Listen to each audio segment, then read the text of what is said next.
यात्रीगण कृपया ध्यान दें। इटावा से कानपुर की ओर जाने वाली पैसेंजर ट्रेन प्लेटफॉर्म नंबर 1 पर आ रही है 8:45 पर। उसी समय जब अनाउंसमेंट होता है तो उसी समय जो लड़का होता है हितेश, वो अपने डिब्बे में बैठ जाता है। और जब बैठ जाता है ट्रेन चल देती है। ट्रेन चल रही होती है, कानपुर की ओर जा रही होती है। जब वो हितेश बैठ जाता है उसके बाद में एक दूसरा स्टॉप पड़ता है भरतना। जब भरतना पड़ता है तो उसी में एक लड़की आती है और वो नीचे सीट पर बैठ जाती है। हितेश जब बैठा तो ट्रेन काफी खाली थी, वो ऊपर वाली सीट पर बैठा हुआ था। उसके बाद में जब उसने देखा कि जो दूसरा स्टॉप आया भरतना, वहां पर एक जो महिला आई है वो नीचे वाली सीट पर बैठी। उसने जैसे ही नजर उठा के देखा तो उसने देखा ये तो मेरी तलाकशुदा पत्नी है।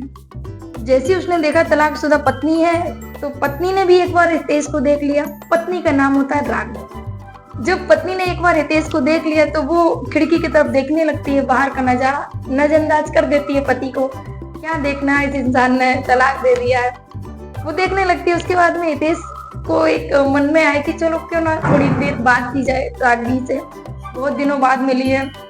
और जो रागिनी की हालत होती है वो बहुत ही ज्यादा अच्छी नहीं होती है। वो पहले से काफी कमजोर हो गई थी और एक पुरानी सी साड़ी पहन रखी थी उसने।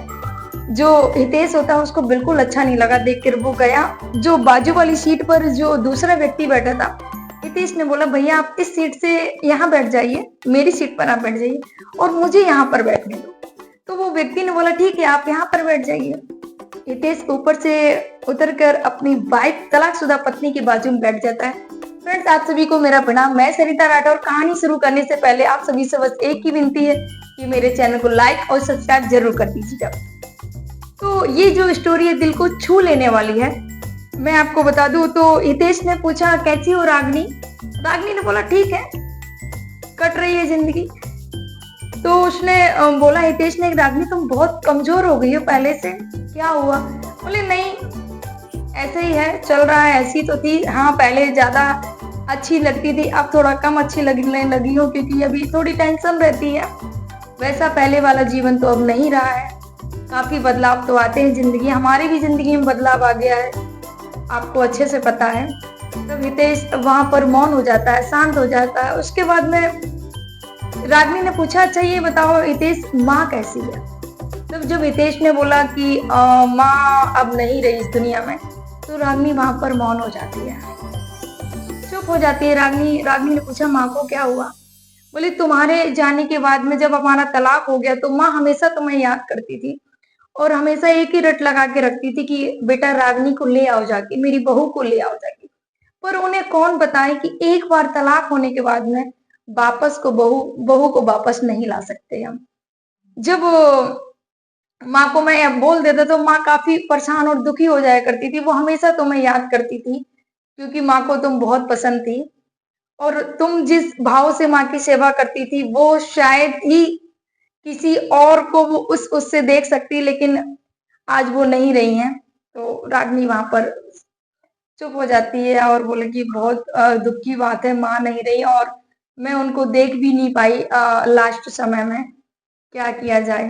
तो वो रागिनी बोलती है हितेश से कि काश अगर आप पहले ये सब चीजें थोड़ा सा मेरी बात को उस समय मान लिया होता तो आज शायद माँ भी होती हमारे साथ में। हितेश ने बोला हाँ ये बात सही है रागिनी, पर मैं अब पहले से बहुत बदल चुका हूँ। माँ के जाने के बाद मैं अकेला पड़ गया। अब मैं खुद ही बनाता खाता हूँ और स्कूल में जाता हूँ। स्कूल से आने के बाद मैं बच्चों पढ़ाने के बाद मैं घर पे भी कोचिंग वोचिंग पढ़ाने लग गया हूँ क्योंकि अब समय काटे नहीं करता है। तो वो रागिनी ने बोला कि काश अगर आपने पहले हमारी बात मान ली होती तो कितना अच्छा होता। आज आप बदले हैं, कितना मैं आपसे रिक्वेस्ट करती थी, विनती करती थी कि आप बदल जाइए, ये शराब पीना दारू ये सब छोड़ दीजिए, अच्छा नहीं है, पर आपने बात नहीं मानी। सुरेश ने जो हितेश होता है, हितेश पूछ लेता है कि रागिनी तुम क्या कर रही है इस समय? तो रागिनी ने बोला कि मैं तो बस स्कूल में पढ़ाने जाती हूँ। हितेश ने बोला कि स्कूल में पढ़ाने जाती हूँ, जब हमारा तलाक हुआ था तो तुमको कोर्ट ने भी आपको ये ऑफर मिला था कि हम 15 लाख आपको रुपए दे रहे हैं। आपके वकील ने भी आपको दिलवाने की पूरी कोशिश की और हम भी देने के लिए तैयार थे कि आपको 15 लाख रुपए, अगर आप उस समय रुपए ले लेती वो 15 लाख, तो आप खुद का स्कूल चला रही होती उस समय। आपको किसी के यहाँ नौकरी करने की जरूरत नहीं पड़ती। तो रागनी वहां पर बोली, अगर मैं उस समय आपसे 15 लाख रुपए ले लेती तो मेरे मन में यही रहता कहीं ना कहीं कि मैं तुम्हारे पैसों से ही आज जो भी कर रही हूँ, तुम्हारे पैसे से ही कर रही हूँ। तो मैं किसी का एहसान नहीं लेना चाहती थी। जब आपने हक की, जो मेरा पत्नी होने का हक है, वही हमसे छीन लिया, हमें तलाक दे दिया, तो फिर क्या मतलब है ऐसे रुपए का लेने का। मैं नहीं लेना चाहती थी। मेरा भी अपना स्वाभिमान है, आत्मसम्मान है, इसलिए मैंने उस समय आपके रुपए को नहीं लिया। चलिए बात को आगे बात बढ़ती है। उसी समय कुल्फी वाला आता है। कुल्फी वाला आता है तो जो हितेश होता है उसने बोला कि रागनी कुल्फी खाओगी? रागनी ने बोला नहीं नहीं खाने। अरे हितेश ने बोला खा लो कुल्फी, खा लो, कुल्फी में क्या है। तो रागनी ने बोला ठीक है कुल्फी तो मैं खाऊंगी, पर इसके जो रुपए होंगे मैं पे करूंगी। तो हितेश ने बोला ठीक है भैया आप ही पे कर देना, कोई बात नहीं, हम नहीं देंगे, लेकिन खा तो लो कुल्फी। तो दोनों लोग कुल्फी खा लेते हैं। कुल्फी खाते खाते बातें करते हैं। तो हितेश ने पूछ लिया अच्छा ये बताओ कानपुर क्या करने जा रही हो? तो रागनी ने बोला कि मेरी माँ कानपुर में एडमिट है और बड़े वाले भाई के पास में माँ रहती हैं और माँ की तबीयत सही नहीं, इसलिए माँ को देखने जा रही हूँ, माँ से मिलने जा रही हूँ मैं। जब उनको पता चला कि मैं माँ से मिलने जा रही हूँ, माँ की तबीयत कुछ दिनों से सही नहीं है, तो इस वजह से मैं माँ को देखने जा रही हूँ। तो हितेश ने पूछा अच्छा कब लौटोगी? तो हितेश ने, रागनी बोलती है मैं कल ही वापस आ जाऊंगी, माँ को देखकर बस कल सुबह में आ जाऊंगी। तो रागनी ने बोला आप क्या करें? बोले बस मुझे भी थोड़ा काम है, मैं भी कल लौटूंगा। तो हितेश ने एक रिक्वेस्ट की कि क्यों ना हम साथ में कल जब वहां से कानपुर से जब वापस आ रहे हो तो मैं भी कल आऊंगा, तो आप मेरे साथ में ही आइएगा। तो रागनी ने बोला अरे कहाँ आप, कहाँ हम, कहाँ जनरल में सफर करने वाले हो, आपका रिजर्वेशन आपका होगा, आपका रिजर्वेशन होगा, मैं आपके साथ कैसे आऊंगी? नहीं नहीं। तो हितेश ने बोला कोई बात नहीं, मैं ही टिकट करा लूंगा, हम दोनों लोगों के साथ में ही टिकट करा लेंगे, पर आप वादा करो कि आप कल हमारे साथ में ही आओगी। तो बहुत ज्यादा रिक्वेस्ट करता है हितेश, तो रागनी मान जाती है। रागनी ने बोला ठीक है, कल हम फिर जब वापस जाएंगे तो हम इसी ट्रेन से, और इस समय समय बता देते हैं कि 9:30 बजे का समय है, हम इस समय आपको स्टेशन पर मिलेंगे। तो जो रागनी होती है कानपुर स्टेशन आ जाता है। रागनी अपने भाई के यहाँ माँ को देखने के लिए चली जाती है और जो हितेश होता है वो भी अपना काम निपटाने के लिए चले जाते हैं। हितेश का काम तो एक ही दिन का था, लेकिन इतने साल 8 साल बाद जो पत्नी मिली थी उसको जब उससे बातें हुई तो हितेश ने बोला एक मौका दिया है भगवान ने, तो क्यों इस मौके को हमें छोड़ना चाहिए। तो हितेश ने इंतजार किया, एक रात रुके हितेश, और उसके बाद में दोनों लोग स्टेशन पे, दूसरा दिन जैसे ही होता है तो हितेश को तो बहुत अच्छा लग रहा था कि मेरी पत्नी 1 घंटा पहले ही हितेश पहुंच जाते हैं स्टेशन पर और रागनी का इंतजार करने लगते हैं।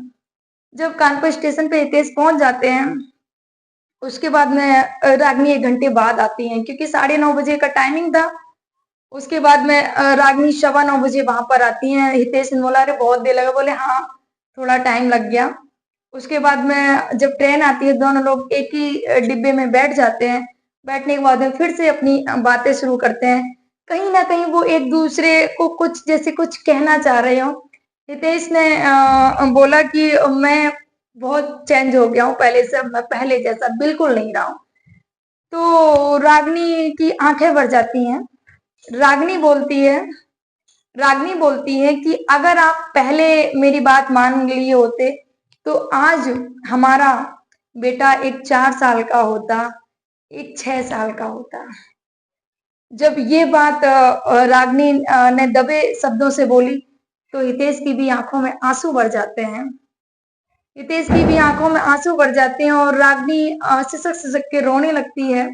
हितेश के कंधे पर अपना सिर रख देती है रागनी और बोली कि आज हमारे भी दो दो बच्चे होते और आज हमारा भी परिवार अच्छा खासा हंसता खेलता हमारा ही परिवार होता, और शायद माँ को भी अभी कुछ ना हुआ होता, क्योंकि अभी उनकी उम्र नहीं थी जाने की। हितेश ने बोला कि हाँ मुझसे गलती तो बहुत हुई है, क्योंकि दोनों बार में जो भी प्रेगनेंसी रुकी थी उनको अबॉर्शन करा दिया हितेश ने। क्योंकि दारू पीने के बाद मार-कूट, लड़ाई-झगड़े ये सब होते रहते थे। ऐसे करके रागिनी का जो जीना दुश्वार हो गया था। इस वजह से रागिनी ने तलाक ले लिया था कि मैं नहीं रहना चाहूँगी। लेकिन जब हितेश ने ये सारी बातें की मैं बदल चुका हूँ और रागिनी रोने लगती, दोनों पति-पत्नी रो रहे होते हैं और मन ही मन में पछतावा होता है हितेश के। ट्रेन चल रही होती है, दोनों पछतावा के साथ में आगे बढ़ रहे होते हैं। तो रागिनी ने बोला कि अब पछताने से क्या होगा? अब क्या होगा? अब तो समय निकल चुका है।